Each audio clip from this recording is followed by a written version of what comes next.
వాయుగుండం వర్షగండం. సూర్యాపేట ఖమ్మం జిల్లాల్లో అత్యంత భారీ వర్షాలట. హుజూర్ నగర్లో 29 సెంటీమీటర్ల వాన పడ్డది. సో భారీ వర్షం ఇది. చిలుకూరులో 28 సెంటీమీటర్ల వర్షం నమోదైంది.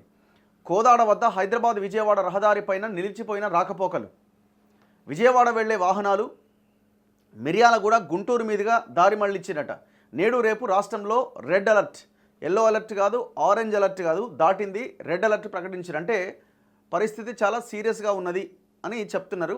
ఏవైనా రోడ్డు అంటే ఎక్కడైనా వెళ్ళాలి అనుకున్న వాళ్ళు కూడా మీ రోడ్డు ప్రయాణాలని వాయిదా వేసుకోవడమే బెటర్ ఒక రకంగా చెప్పాలండి. ఎందుకు మధ్యలో వెళ్ళి ఇరకడం లేకపోతే ట్రాఫిక్ జామ్ అవడం ఈ సమస్యలన్నీ వచ్చే ఛాన్స్ ఉన్నది. ఇవి చూడండి, ఖమ్మం జిల్లా వైరా మధిర మధ్య కిష్టాపురం వద్ద రహదారిపైన పాలవాగు ఉధృతి. ఇక ఆంధ్రప్రదేశ్లో అయితే చాలా ఘోరంగా ఉన్నది. జల దిగ్బంధంలో విజయవాడ గుంటూరు. ఏపీ వ్యాప్తంగా వాన బీభత్సం. బెజవాడలో 20 సంవత్సరాల్లో చూడని వర్షం. కొండ చర్యలు విరిగిపడి 6 మృత్యువాత. గుంటూరు జిల్లాలో కారు కొట్టుకుపోయి మరో 3. కోల్కతా చెన్నై జాతీయ రహదారిపైకి నీరొచ్చిందట. ఉత్తర బంగాళాఖాతంలో ఏర్పడ్డ వాయుగుండం ప్రభావంతో రాష్ట్రంలో శుక్రవారం రాత్రి నుంచి కుండపోతగా వానబడుతోంది. వాగులు వంకలు పొంగిపొర్లుతున్నాయి. వాగుల ఒడ్డున ఉన్న గ్రామాల మధ్య రాకపోకలకు అంతరాయం ఏర్పడింది. అన్ని ప్రభుత్వ విభాగాల అధికారులు అప్రమత్తంగా ఉండేలా చర్యలు చేపట్టాలని ముఖ్యమంత్రి రేవంత్ రెడ్డి సిఎస్ శాంతికుమార్ని ఆదేశించారు. రిజర్వాయర్ల గేట్లు ఎత్తుతున్నందున దిగువ ప్రాంతాల ప్రజలను అప్రమత్తం చేయాలని సూచించారు. శనివారం అత్యధికంగా సూర్యాపేట జిల్లా హుజూర్ నగర్లో 29.3 సెంటీమీటర్లు, చిలుకూరులో 28.2 సెంటీమీటర్ల వర్షపాతం నమోదైంది. ఖమ్మం జిల్లా ఎర్రుపాలెంలో 18.8 సెంటీమీటర్ల వర్షం కురిసింది. ఇక్కడ శుక్రవారం కూడా 18.1 సెంటీమీటర్లు నమోదైంది. ఖమ్మం, సూర్యాపేట్, వరంగల్, కామారెడ్డి, మహబూబ్ నగర్ జిల్లాల్లో భారీ వర్షాలు కురుస్తున్నాయి. వాయుగుండం పశ్చిమ వాయువ్య దిశగా కదులుతూ ఉత్తరాంధ్ర, దక్షిణ ఒడిశా తీరాలకు సమీపంలోని విశాఖపట్నం, గోపాల్పూర్ మధ్య కళింగపట్నానికి సమీపంలో శనివారం అర్ధరాత్రి నుంచి ఆదివారం ఉదయంలోగా తీరం దాటే అవకాశాలున్నాయి. ఈ ప్రభావంతో ఆది సోమవారాల్లో అతి భారీ నుంచి అత్యంత భారీ వానలు ఉంటాయని వాతావరణ శాఖ హెచ్చరించింది. సండే అండ్ మండే, ఇవాళ అండ్ రేపు సో చాలా దారుణంగా ఉన్నది. ఈ అల్పపీడనం వాయుగుండంగా మారింది. రాకపోకలు స్తంభించినట. కోదాడ మండలం శ్రీరంగాపురం వద్ద హైదరాబాద్ విజయవాడ జాతీయ రహదారిపైకి చెరువు నీరు చేరడంతో రాకపోకలు ఆగిపోయినాయి.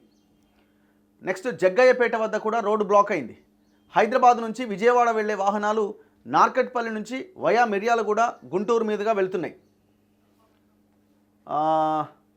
అండ్ దాంతోపాటు హైదరాబాద్ నుంచి విజయవాడ వెళ్లే వాహనాలను నార్కట్పల్లి నుంచి వయా మిర్యాలగూడ గుంటూరు మీదుగా తరలిస్తున్నారు. మధిర మున్సిపాలిటీలోని పలు కాలనీల్లో ఇళ్లలోకి వరద నీరు వచ్చింది. సత్తుపల్లిలోని ఉపరితల గనుల్లో, ఓపెన్ కాస్ట్ గనుల్లో బొగ్గు ఉత్పత్తి కూడా నిలిచిపోయింది. మధిర మండలం కిష్టాపురం వద్ద పాలవాగు పొంగి ప్రవహించడంతో సాయంత్రం వైరా మధిర మధ్య రాకపోకలు ఆగిపోయినాయి. నారాయణపేట జిల్లా ఉట్కూరు మండలంలో మల్లేపల్లి వద్ద వాగు పొంగిపొరలడంతో రాకపోకలు స్తంభించినాయి. ఈ వరదలో ఒక కారు చిక్కుకుంది. స్థానికులు వచ్చి అందుబాటులోని ప్రయాణికులను రక్షించారు. కోడేరు మండలంలోని కేఎల్ఐ కాలువ పొంగడంతో అధికారులు గండికొట్టి వరదను సమీపంలోని వాగులోకి మళ్లించారు. ములుగు జిల్లా తాడ్వాయి మండలంలోని నార్లాపురానికి చెందిన పుట్ట మహేష్ అనే పశువుల కాపరి పిడుగుపాటుతో చనిపోయింది. మేడిగడ్డ బ్యారేజీ వద్ద 1,40,000 క్యూసెక్ల ప్రవాహం ఉండగా అంతే స్థాయిలో దిగువకు వదిలేస్తున్నారు. ఎందుకు? అది మొత్తం ఆగమైంది కాబట్టి గేట్లు ఓపెన్ చేసే పెట్టారు. నల్గొండ జిల్లాలో పలు ప్రాంతాల్లో వరద డ్రైనేజీ పొంగడంతో ఇళ్లలోకి చేరింది. ఇక మెదక్ జిల్లాలో ఈసా, యాదాద్రి భువనగిరి జిల్లాలో మూసీ నదులు పొంగి ప్రవహిస్తున్నాయి. తెలుగు రాష్ట్రాల్లో భారీ వర్షాలు కురుస్తున్న నేపథ్యంలో 2 రాష్ట్రాల మధ్య నడిచే పలు రైళ్లను శని, ఆది, సోమవారాల్లో రద్దు చేసినట్లు రైల్వే శాఖ ప్రకటించింది. దాన్ని కూడా గమనించండి రైలు ప్రయాణాలు చేసేవాళ్ళు. శనివారం 4 సెప్టెంబర్ 1వ తేదీన 1 నుంచి 2వ తేదీ వరకు మరో 6 రైళ్లు రద్దు చేసిరట. ఈ నగరంలో మొత్తం ముసురు కమ్ముకున్నది. ఒక మోస్తరు వాన రాష్ట్రంలో ఉన్నది. 9 జిల్లాలకు మొత్తం రెడ్ అలర్ట్ ఉన్నది. వాయుగుండం నేపథ్యంలో రాష్ట్రంలోని 9 జిల్లాలకు వాతావరణ శాఖ రెడ్ అలర్ట్ జారీ చేసింది. ముఖ్యంగా ఆదిలాబాద్, నిర్మల్, నిజామాబాద్, కామారెడ్డి, మహబూబ్ నగర్, నాగర్ కర్నూల్, వనపర్తి, నారాయణపేట్, జోగులాంబ, గద్వాల జిల్లాల్లో 20 సెంటీమీటర్లకు పైగా వర్షం పడే అవకాశం ఉన్నది. ఈ 9 జిల్లాల ప్రజలు చాలా అప్రమత్తంగా ఉండాలి. మరో 12 జిల్లాల్లో కూడా అతి భారీ వర్షాలు కురుస్తాయట. లోతట్టు ప్రాంతాలు, రోడ్లు, లో లెవెల్ వంతెనలు మునిగిపోయే ప్రమాదం ఉంటుందట. విద్యుత్ స్తంభాలు, చెట్లు కూలి ప్రాణ ఆస్తి నష్టం సంభవించే అవకాశాలు ఉంటాయి. పొరపాటున కూడా బయటికి వెళ్ళకండి. ఏం నష్టం ఏం లేదు ఒకరోజు బయటికి వెళ్ళకపోతే. చెట్ల కింద మీటింగ్లు పెట్టకండి. నేడు హెచ్చరికలు ఉన్న జిల్లాలట. ఏ జిల్లాలకు హెచ్చరికలు ఉన్నాయి? ఇంతకుముందు మనం చదివినట్టు అత్యంత భారీ 20.5 సెంటీమీటర్ల పైన వర్షపాతం పడే జిల్లాలు ఆదిలాబాద్, నిర్మల్, నిజామాబాద్, కామారెడ్డి, మహబూబ్ నగర్, నాగర్ కర్నూలు, వనపర్తి, నారాయణపేట్, గద్వాల ఈ జిల్లాలు. నెక్స్ట్ ఆరెంజ్ అలర్ట్ ఉన్న జిల్లాలు అంటే ఇది అతి భారీ వర్షాలు 11.5 సెంటీమీటర్స్ పైన వర్షం పడే జిల్లాలు Komaram Bheem, Mancherial, Jagtial, Jayashankar, Mulugu, Bhadradri Kothagudem, Khammam, Warangal, Hanamkonda, Jangaon, Vikarabad, Sangareddy. Next yellow alert కొంత వర్షపాతం తక్కువ అంటే భారీ వర్షాలు పడేవి 6.4 సెంటీమీటర్ల పైన రాజన్న సిరిసిల్ల, కరీంనగర్, పెద్దపల్లి, నల్గొండ, సూర్యాపేట్, మహబాద్, సిద్దిపేట, యాదాద్రి, రంగారెడ్డి, హైదరాబాద్, మేడ్చల్, మల్కాజ్గిరి, మెదక్ ఈ జిల్లాలు కొంత బెటర్. సో ఏదేమైనా వాతావరణం చాలా దారుణంగా ఉన్నది. నారాయణపేట జిల్లా ధన్వాడ మండలంలో పాతపల్లి వాగును ప్రమాదకరంగా దాటుతున్న విద్యార్థులు. రోడ్ లేదు, ఉన్న రోడ్డు మునిగింది. సూర్యాపేట జిల్లా కోదాడలోని పురపాలక కార్యాలయంలో వరద చేరడంతో తడిసిపోయిన పత్రాలు, మున్సిపల్ ఆఫీసులకు నీళ్ళు వచ్చినాయి. మొత్తం పేపర్ గీపర్లు అంతా నీళ్ళలో మునిగిపోయినాయి. వరదలో బస్సు ప్రయాణికుల హాహాకారాలట. ఖమ్మం జిల్లా ఎర్రుపాలెం మండలంలోని మీనవోలు సమీపంలో కట్లేరుకు వరద పోటెత్తింది. విజయవాడ నుంచి మదిర వస్తున్న ఆర్టీసీ బస్సు ఈ ఉధృతికి అదుపు తప్పి రోడ్డు పక్కకు దూసుకుపోయిందట. దీంతో ప్రయాణికులు హాహాకారాలు చేశారు. స్థానిక ఎస్ఐ వెంకటేష్, సిబ్బంది, స్థానికులు తాళ్ల సహాయంతో అతి కష్టం మీద వారిని కాపాడగలిగారు. ఈ సమయంలో కొందరు మహిళలు భయంతో రోధించారు. ఇదే మండలం నరసింహాపూర్ గ్రామ సమీపంలోని వాగులో కొట్టుకుపోతున్న వ్యక్తిని మోకు సాయంతో గ్రామస్తులు కాపాడిరట. ఇంత ఘోరం చూడండి. రెప్పపాటులో వాళ్ళు ఇదైపోతుండే. ఇక విజయవాడ అయితే ఆగమాగం అయిపోయింది. నిన్న 6 చనిపోయారు. విజయవాడలో భారీ వర్షాలకు 10 మంది చనిపోయారు. విజయవాడలోని మొగల్రాజపురంలో బండరాళ్ల మధ్య విగత జీవిగా మహిళ.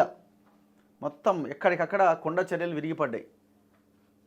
10 మంది ప్రాణాలు కోల్పోయారు. విజయవాడ నగరం, గుంటూరు జిల్లాలో విజయవాడలో కొండ చర్యలు విరిగిపడి 6 మరణించగా మరో 4 క్షతగాత్రులయ్యారు. మరికొందరు గల్లంతయ్యారు.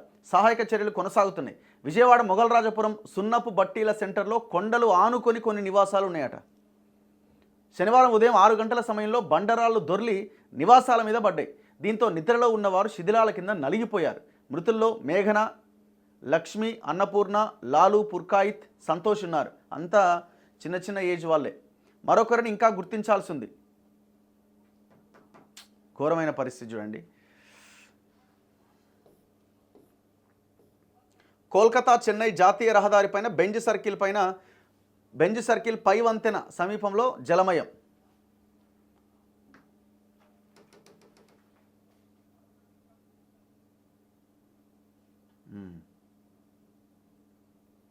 ఇగో ఈ నెలలో వారానికి అల్పపీడనం ఏర్పడుతుందట. ఏడా బంగాళాఖాతంలో. ఇవి పశ్చిమం వాయువ్య దిశగా రాజస్థాన్ వరకు, ఉత్తరాన హిమాలయ పర్వత పాద ప్రాంతాల వరకు పయనిస్తాయట. అందువల్ల దేశమంతటా విస్తారంగా వర్షాలు కురుస్తాయని అంచనా వేస్తున్నారు వాతావరణ శాఖ అధికారులు. సో అందుకే ఈ ఏ రకంగా ఉంది, ముఖ్యంగా తెలంగాణ, ఆంధ్రాలో వెదర్ అప్డేట్ అంటే కొంత పరిస్థితి వేరే రకంగా ఉన్నది. సో దయచేసి బయటికి వెళ్ళకండి. నిన్న వరదలో ఒక యువకుడు చచ్చిపోయిండు, ఒక మహిళ గల్లంత అయిపోయిందట. ఖమ్మం జిల్లా ఎర్రుపాలెం మండలంలోని భవానీపురం వద్ద వాగు ప్రవాహంలో గ్రామానికి చెందిన మలిశెట్టి సాంబ శనివారం సాయంత్రం గల్లంతైండు. స్థానికులు గాలిస్తే రాత్రి 10 తర్వాత మృతదేహం దొరికింది.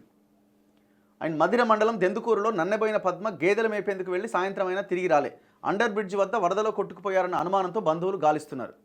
సో చాలా జాగ్రత్తగా ఉండాలి. ముఖ్యంగా అధికారులు, కలెక్టర్లు, ఆర్డీఓలు, ఎంఆర్ఓలు, రెవెన్యూ సిబ్బంది వీళ్ళంతా క్షేత్రస్థాయిలో పనిచేయాల్సిన అవసరం ఉంది. ప్రభుత్వం చాలా అలర్ట్గా ఉండాలి.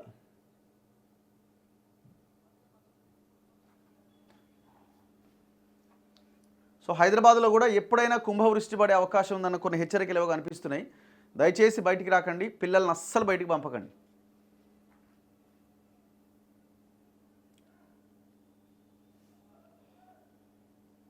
हाँ